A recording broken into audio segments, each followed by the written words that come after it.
Good afternoon, everybody. My name is Dexter, and I'm the Regional Segment Marketing Manager for cooling within Danfoss. And today I'm also joined by Mr. Fahmi, who is our Senior Business Development Manager for Indonesia. I would also like to extend our gratitude to our partner, Jalur Sejuk, who have given us this opportunity to present our solutions within this virtual meeting. So I would also like to share and also extend my thanks to the organizers who have made this virtual meeting possible. And I know it's very difficult to meet our customers, but this is one of the platforms who are able to do that. So again, appreciate our partners and also the organizer. So our topic for today is about what are the different Danfoss solutions that will help to enable a reliable and sustainable cold chain.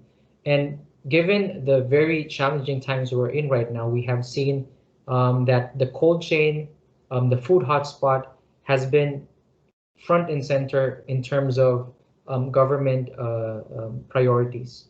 So we again feel that there is a growing trend and a growing importance for a development of a sustainable cold chain. Firstly, I would like to introduce Danfoss. Danfoss is a privately held company which was founded in 1933, which makes us around 87 years old. We are headquartered in Norborg, Denmark. We have a very strong manufacturing presence of over 72 different factories that is spread across 20 different countries, where we have close to 27,000 or more than 27,000 employees, both from our factories and also from our sales organization. We are present in 100 different countries, where our top 3 markets would be United States, North America, Germany, as well as China. However, we do see the importance and the emergence of Asia Pacific as really a key part of our strategy to grow our business. Danfoss have 4 key business segments that is really geared towards growth. And we are focusing on key hotspots or key areas where we feel there is potential for rapid growth, but at the same time potential where we see there will be a transformation in how we do our business and how it impacts the environment. We have, again, 4 key business segments. The first business segment would be Danfoss Power Solutions, where we have a very strong position as manufacturers of hydraulic equipment, also involving electrification. In that business, we're doing around 2.2 billion of euro, 2.2 billion annually, and we are considered number 2 in that market position. We are also a very strong position for our Danfoss drives, where we manufacture and market inverters or variable speed systems. And this is, again, a very strong business for us with 1.5 billion euros in annual sales. Danfoss Heating is a market leader, number 1 market position when it comes to solution that goes into district heating, district energy, district cooling, and a very strong portfolio in terms of heat exchangers. And Danfoss Cooling, where we would have a lot of focus when it comes to the cold chain, and also air conditioning refrigeration business. We are, again, we have a very strong position with 1.7 billion euros of annual sales. If we just focus on cooling itself, in 2019, we had a very strong year, 1.7 billion euros of sale, spread across the different regions, as you can see here in the map. We have 15 different factories across 10 different countries, with our main objective to be closer to our customers. We have a very strong workforce of almost exceeding 6,000 employees worldwide. If you look specific on the different applications where we focus our business, we are present in air conditioning, commercial refrigeration, industrial refrigeration, and also food retail. If you look at air conditioning, we are present both in commercial chillers. We're also very much strong in terms of heat pump application. If you look at commercial refrigeration, where we will see a lot of application in terms of the cold chain, we are seen in cold rooms, food services, also in the transport refrigeration segment. A very interesting industry is industrial refrigeration, where a huge amount of our food goes through in terms of food processing, food storage, and we also have a huge market in terms of industrial heat pumps where they see a huge amount of energy efficiency that can be gathered from there. And lastly, food retail is again our focus, especially now that there's a change in terms of consumer behavior, consumer buying patterns, where we also see a growth in e-commerce. So we are seeing again a very interesting change as far as customers buying, whether it's in convenience stores, supermarkets, hypermarkets, how their orders are fulfilled if they're fulfilled online. So these are our key broad areas of application. If we now focus specifically on our products and solutions, as I mentioned in the previous slides, we have the biggest portfolio within this space. If we consider our automatic control portfolio, where we have valves, switches, and various components, we also have electronic controllers that are used within HFCs and also CO2 applications that are also installed in 50,000 plus applications from our AdaptCool systems installed worldwide. We also have a very strong portfolio when it comes to commercial compressors and also condensing units, where we see applications varying from very small, light commercial fractional horsepower compressors, all the way to larger inverter scroll compressors. We also have innovative solution when it comes to our Danfoss TurboCore product, where it's an oil-free compressor, which again increases the overall efficiency of the system. We also have a broad portfolio when it comes to our condensing units that can be used for a lot of the projects within the cold chain. Lastly, our heat exchanger portfolio, again, is one of the broadest in the industry. We have different products that goes under microplate heat exchangers, which we have developed, brace plate heat exchanger solutions, as well as microchannels. So all of these four key product categories, I would say we are again very strong position to provide value for all of our customers. Whether it's an OEM or an end user, we are very much proud of this portfolio. Now, if you look specifically on the cold chain, there's a lot of different challenges, and we have to look at it from an end-to-end or from an overarching perspective. If you look from the farm level or where we produce our food, whether it's meat or fish or dairy or fruits and vegetables, there's a lack of knowledge in terms of quality standards, and mostly that is happening within Asia Pacific region. And this also leads to a lot of food loss and food wastage. Another factor that impacts food loss and food wastage is that during post-harvest, a lot of our farms don't have the right pre-cooling or storage infrastructure. This also leads to challenges from those who have cooling equipment, where they're using older type of equipment that may expect a future phase out of refrigerant. Now, if we look on the processing side of the cold chain, we're looking at the frozen food plants or even the non-frozen food plants. We are seeing a lot of changes as far as industrial factories having more compliance to energy regulations that are being a huge focus now for different government regulations. Higher energy costs within different countries also impacts the profitability of this business. And also, if you look at, for example, our space in the cold storage industry, sometimes it's getting more difficult to find the right manpower with the right skills. And also being willing to work in very challenging environments, very cold environments. Distribution, again, is a very important role within the cold chain, because you can have the freshest food within the farm post-harvest and the processing. However, if you have a broken distribution system, then your cold chain is pretty much impacted. This is where safety regulations within countries are being developed, increasing energy costs, also rising manpower challenges. These are the key challenges that we see from the distribution end. And especially now when it comes to COVID, where Food safety in terms of food handling and food transportation. This is again a key question in terms of how we can make sure our end users or the consumers, receive this type of safe food. And again, retail, in terms of smaller cold rooms, supermarkets, and convenience stores, until it reaches our end users or customers, whether it's to a restaurant or any of these different supermarket chains. They are expecting to see a higher increase of operating expenses. And now in terms of the change of how people are buying, whether they're buying online or still buying on traditional supermarkets, we are seeing a change in a way of purchasing behavior from the end users or from the consumers.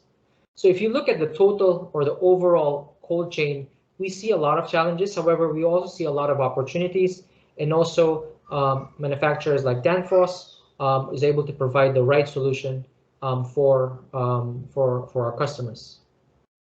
Now, if you look specifically on what is the impact of COVID-19, and I think this is one of the most, I would say, talked about topic.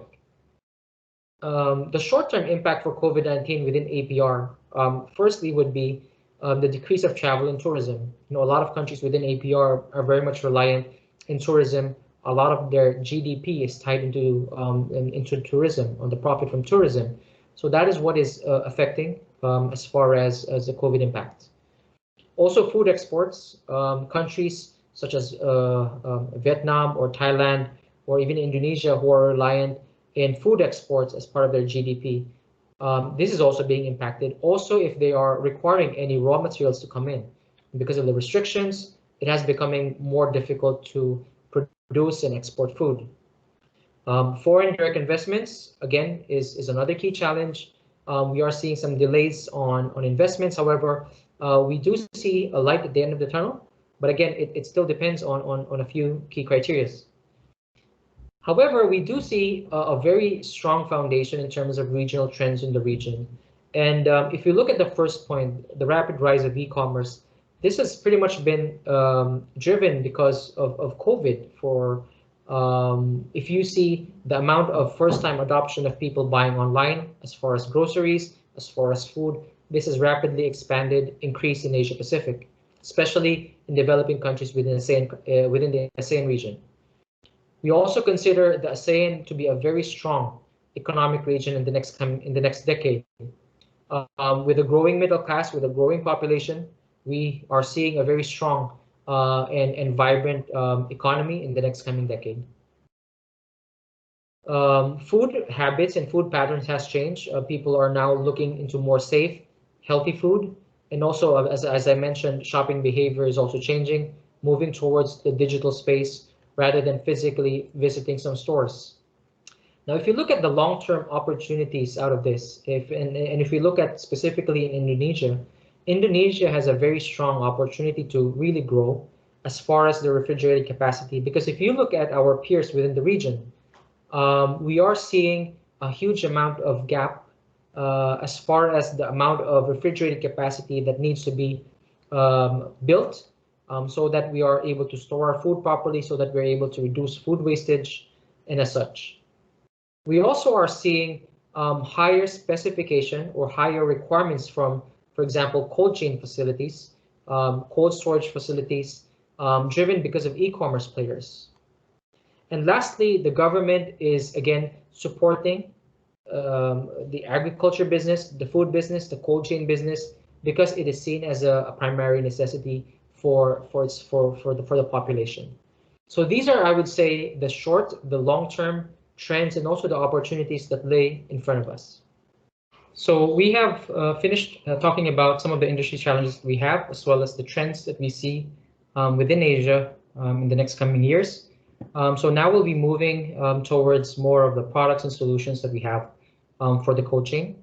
So I'll be talking about a new product or service that we have called Prosa, while my colleague Mr. Fahmi will be talking about some of the compressor solutions and also some of the refrigeration line component solutions that we have.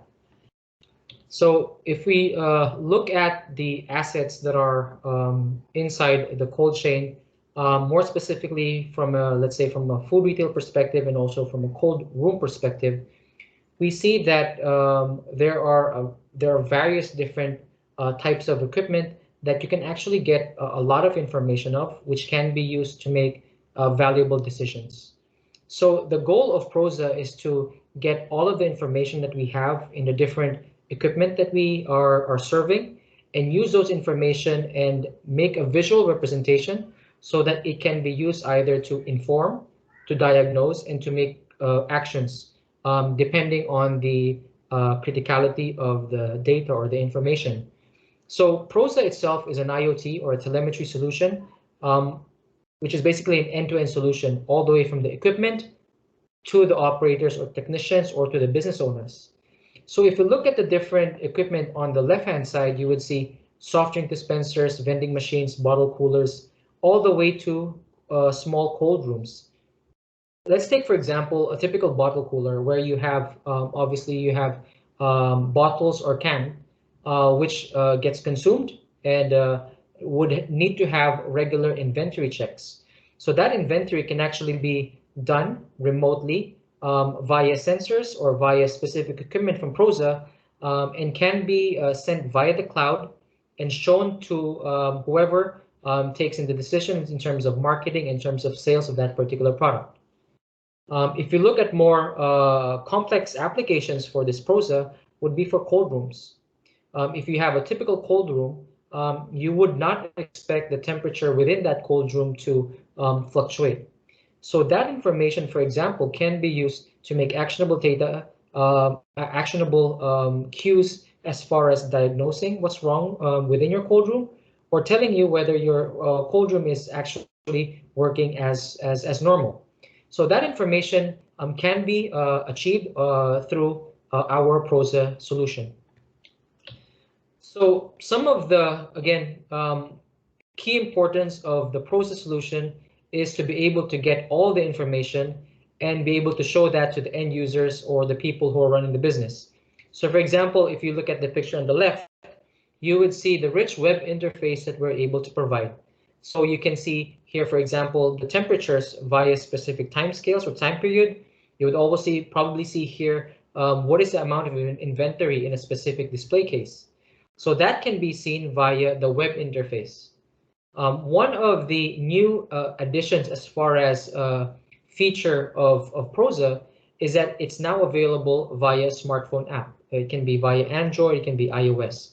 And what this does is, again, it gives you the flexibility to monitor your operation remotely.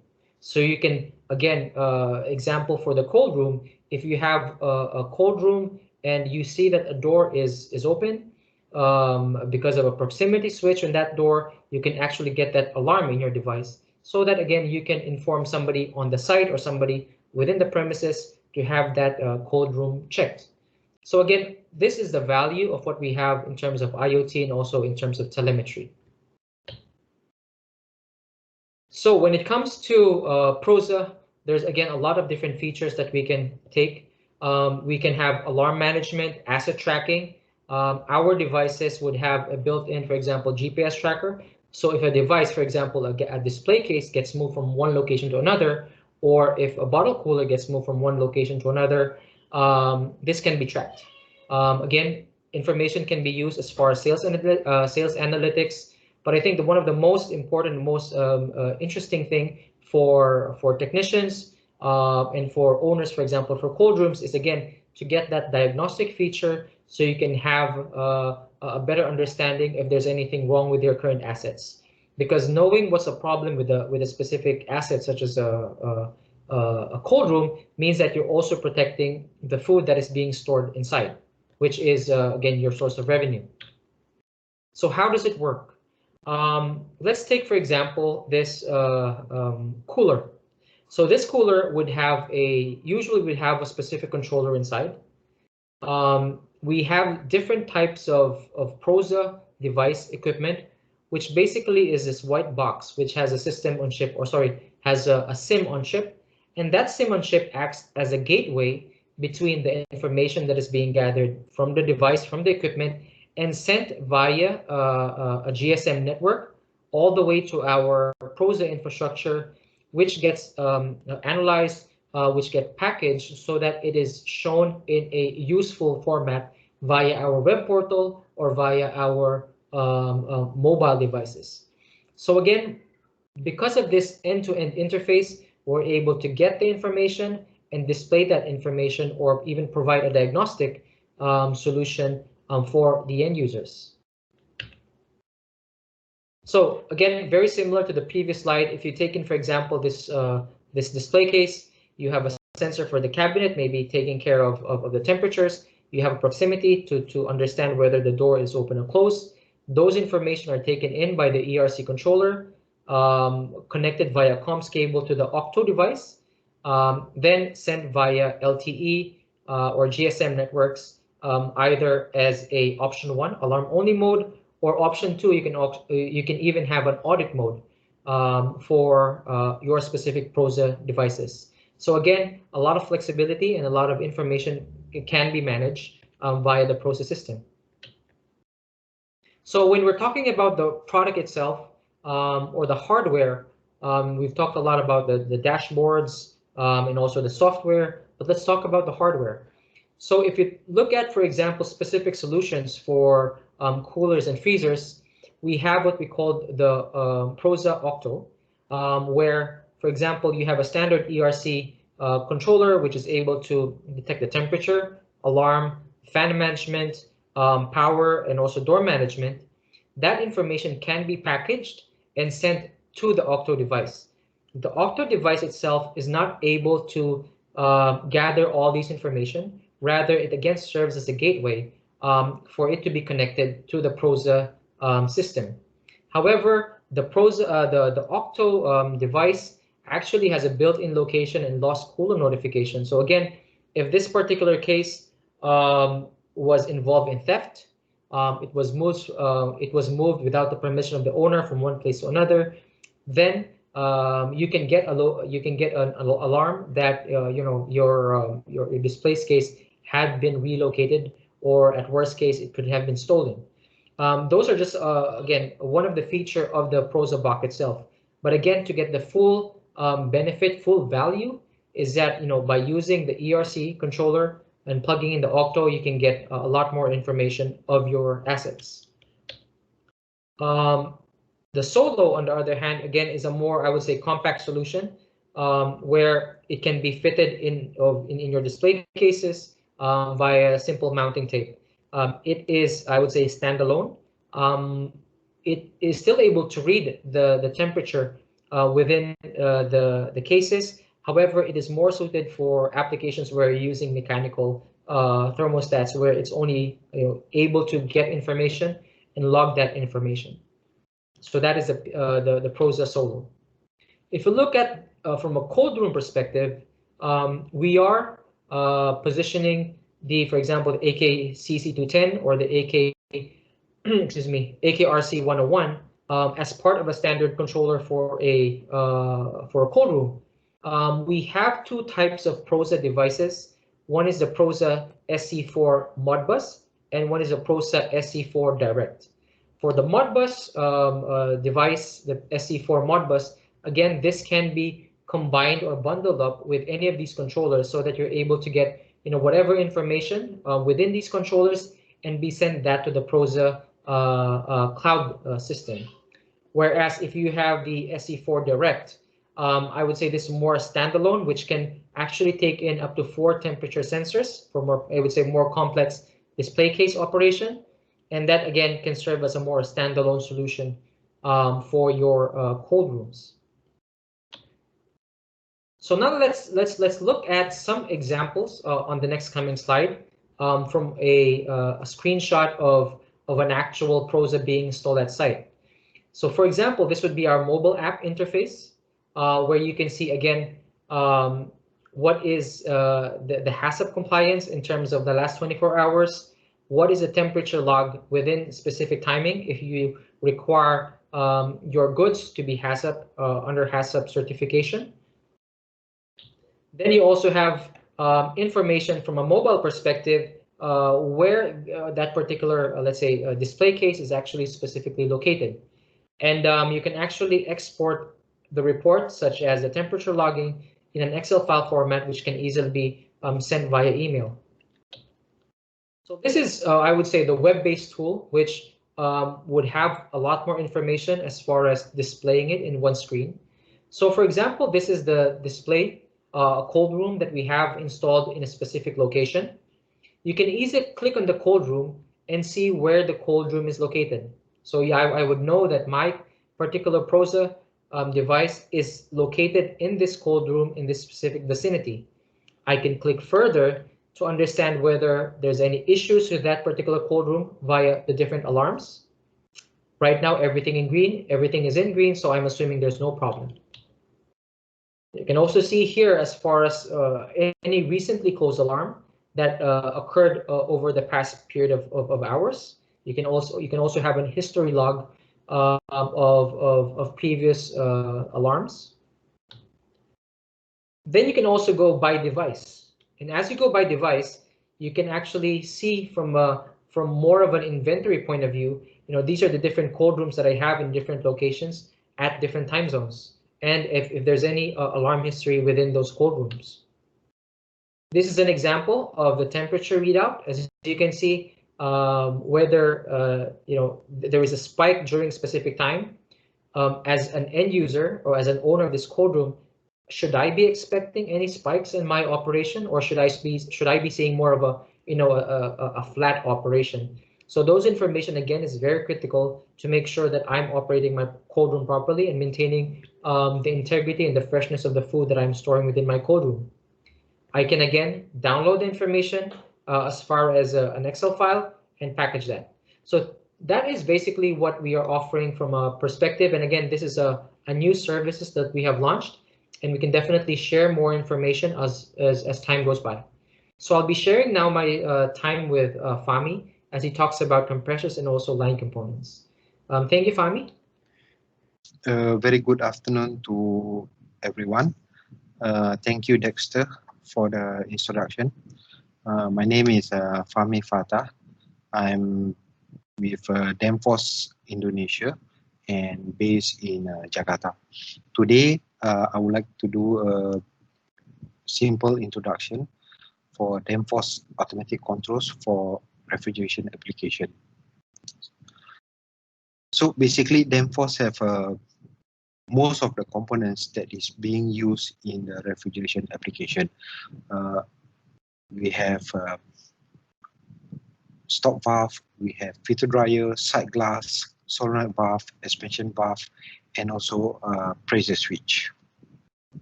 So let me start with the thermostatic expansion valve. Basically for refrigeration application, most of the time the expansion valve that is being used is a replaceable type. So what does it mean by replaceable type? Is the valve body, orifice, and the thermostatic element is changeable. So if you want to change the capacity of the expansion valve, you can just change the orifice.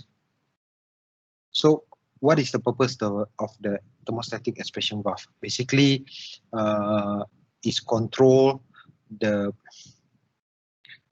regulate the amount of refrigerant that is being fed into the evaporator based on the load requirement of the evaporator. So basically, for the expansion valve that Danfoss have, we have two types that is being used mostly for the refrigeration application. One is the TE valve. TE valve is mainly for large capacity. So basically the capacity is from 2 to 52 ton, 52 ton refrigeration for R404A, and also T2, which is from 0.18 ton to 4.4 ton for the R404A refrigerant. Next, the product that we have is a solenoid valve. Basically, solenoid valve is a mechanical device that is used to control the flow of liquid or gas. So the solenoid valve can be located on the liquid line or on the discharge line, the red color over here. So if let's say you have let's say, for example, in this example, you have two evaporator. One is plus 8 degree and the other one is 2 degree. So if you don't want the 8 degree evaporator to evaporate, so you can just shut down the solenoid over here. So all the refrigerant we go to the plus 2 evaporator. So basically for Danfoss we have a flare or solder connection, and the connection size is from 1/4 inch to 1 1/8 inch. And for the coil, we have the option whether it's a 12 volt, 24 volt, 240 volts, or 420 volts for 50 and 60 hertz. So mainly for Indonesia, basically is 50 hertz, and the enclosure means that protection against water and dust. The higher the number, let's say 67, it has a better protection against dust and water. So 00 means that there's no protection against dust and water. 67 is the highest, where it can protect against moisture and also against water and also against dust. And we also have ATEX approved, where it can be used for the explosion zone 2 area. Next, Danfoss. Next is a Danfoss filter dryer. So for Danfoss, our filter dryer, whether is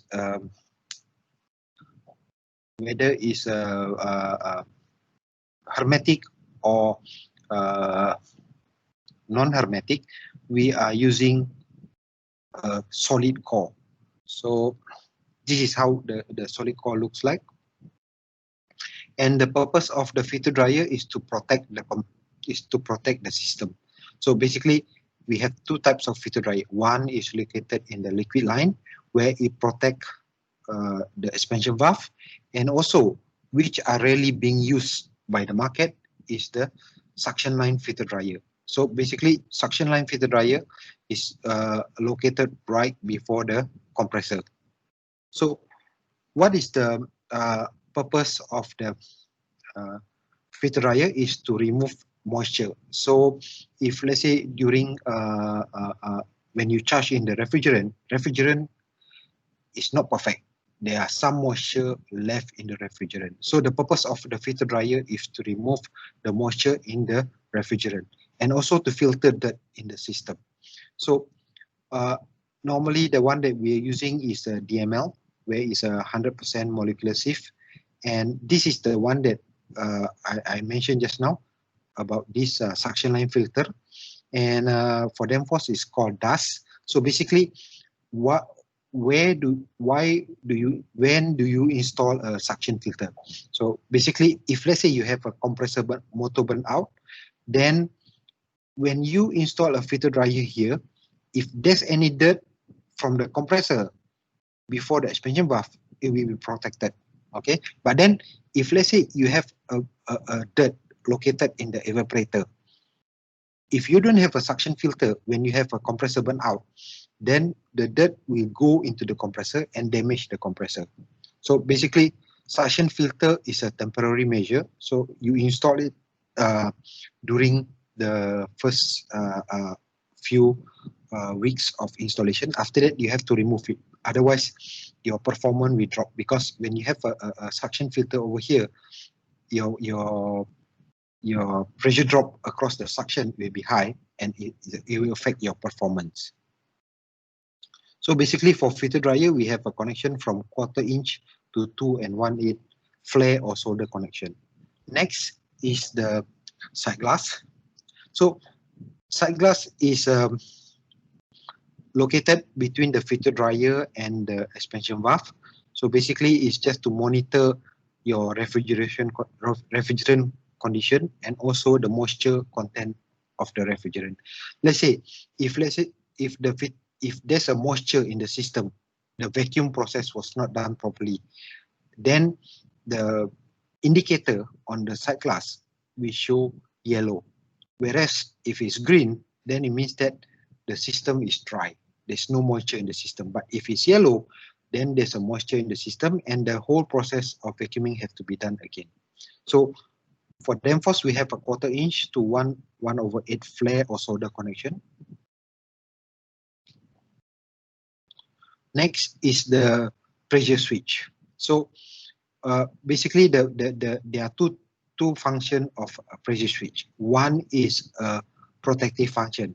So basically it protects the system against excessive pressure. So if let's say for discharge, it will protect the compressor from the system from high discharge, and for the suction, it will protect the compressor from the system from the low suction. So how can there will be a high pressure? So if let's say there's a blockage on the system, okay, let's say for example the ball valve is not open, or the filter dryer is choked, or there's a dirt stuck inside the inside the expansion valve. So the compressor keep pumping and there will be high pressure. Once it reach the setting of the pressure switch, it automatically we cut off the compressor. So the purpose of this pressure switch is to protect the compressor from high pressure or too low suction pressure. Then there's another purpose of the pressure switch is for control function. Let's say the unit is located in Bandung, where the ambient is low at night. So when your ambient is too low, then the discharge will be too low. It will affect the performance of the compressor. So what you do is, if you have two fans and you have a pressure switch over here, it will cut off one fan, and then it will be up the pressure, and the compressor will be running normally. So there are two function of a pressure switch. One is a protective function, and the other one is a control function. We also do have explosion proof pressure switch, especially when you have application for oil and gas industry. And there's a single pressure control where you have independent pressure switch, one for the low KP1, and then the other one is for the high pressure switch, which is KP5. And also we do have a combined high-low pressure switch, which is KP15. So instead of using individual low pressure switch and high pressure switch, you can use KP15, which is a combination of high and low pressure switch.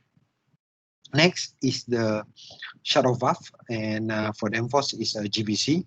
So basically, the purpose of the shut-off valve GBC is to open and to shut off the refrigerant flow. So let's say, for example, in this over here, you have a shut-off valve before and after the filter dryer. So if let's say the filter dryer spoil, or let's say it's spoiled, then instead of you have to waste all the refrigerant in the system, what you can do is you can shut down the two ball valve over here, and then you can do the replacement of the filter dryer. So you save the refrigerant that is being stored in the system. Okay, and then for the ball valve, we do have a connection from 1/4 inch to 1/8 inch. Next is the check valve. So basically, check valve purpose is to control the refrigerant in one flow direction. Let's say, for example, in this piping schematic, we have a solid check valve over here, where we have two evaporator. So here the temperature of the evaporator is 8 degree, and the temperature of the evaporator here is 2 degree. So basically the pressure over here is higher than the pressure over here. So automatically when the refrigerant flows to here, if there's no check valve over here, it will flow into the 2 degree evaporator. Okay. So basically the check valve purpose is to stop the flow from here to the to this evaporator. So it only allow refrigerant to flow from here to here. Okay. Next is the pressure regulator. So basically, Danfoss have a few types of pressure regulator where it is being used on the discharge line, liquid line, and also for the suction line. So what is the purpose of this each of these regulator? So KVR is basically located on the after the condenser. So the purpose of the KVR is to maintain certain pressure on the condenser coil. So it's only the function of the KVR only opens if, let's say, the pressure of the regulator has been satisfied. So if, let's say, especially when you are operating at low ambient, let's say on a highland in Bromo or in Bandung, where the ambient is low, so you want to maintain a certain pressure on the condenser, so you can install KVR. So KVR will build up the pressure on the condenser coil to keep the compressor running. Okay. Next is the KVD. Basically, KVD is being used together with KVR, and the purpose of the KVD is to maintain the sufficient pressure on the receiver. So it's only based on the outlet pressure, which is the pressure on the receiver. So if, let's say, it will bypass the refrigerant to the receiver to maintain a certain pressure of the receiver. Next is the KVP valve. So basically, KVP valve is to maintain a constant evaporating pressure. Let's say, for example, on the KVP is located over here. So in this example, you have one compressor with two evaporator with two different temperature. One evaporator is 5 degree, the other one is -20.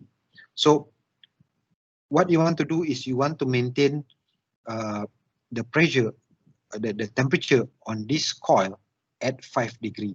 So KVP will maintain, we not open if, let's say, the temperature here does not achieve, if the temperature which is related to the pressure does not achieve 5 degree. So you can one system with two different temperature. Let's say, for example, here you have +5 and -20, but you need a pressure regulator, which is the KVP, to do the job. Next is the KVD. KVD is being, sorry, next is KVL. So basically, KVL is to protect the compressor from overload. So the KVL is only based on the pressure here. So it maintains a certain pressure on the compressor, and it's only open if, let's say, the pressure of the outlet drops. Okay, so it maintains a certain pressure on the compressor side. Then we have KVC. KVC is a more or less is a hot gas bypass, where it bypass the hot gas from the discharge side to the suction side. So basically, it's just to maintain a certain suction pressure, enough suction pressure for the compressor. So if, let's say, the suction pressure here falls, then KVC will open, the discharge will bypass from the discharge line to the suction line. Then we have CPCE. But CPCE is more or less same as KVC, which is a hot gas bypass, but but instead of bypassing to the suction line, the CPCE is bypassing the discharge line to the distributor right before the evaporator. So this is to maintain a certain pressure on the evaporator, so that if let's say there are some application where the evaporator might freeze up because of the condition. Let's say for example, if you have a fresh air application and you design the condenser to operate during the day where the ambient the inlet air temperature is 35, but at night when the inlet temperature is 28, automatically the suction will drops and they will be freezing on the evaporator. So what you do is you just sense the, so what it does is just sense the suction pressure over here. Then it will, if let's say the pressure is below the setting, then it will open the valve, so the discharge will bypass and inject into the evaporator. So there will be no icing or ice being built up on the evaporator. So that's all from me. So thank you very much for your time. And if you have any question, you can just type on the chat box, and then Dexter and myself will try to answer your question. Thank you very much for your time. Have a good weekend. Bye.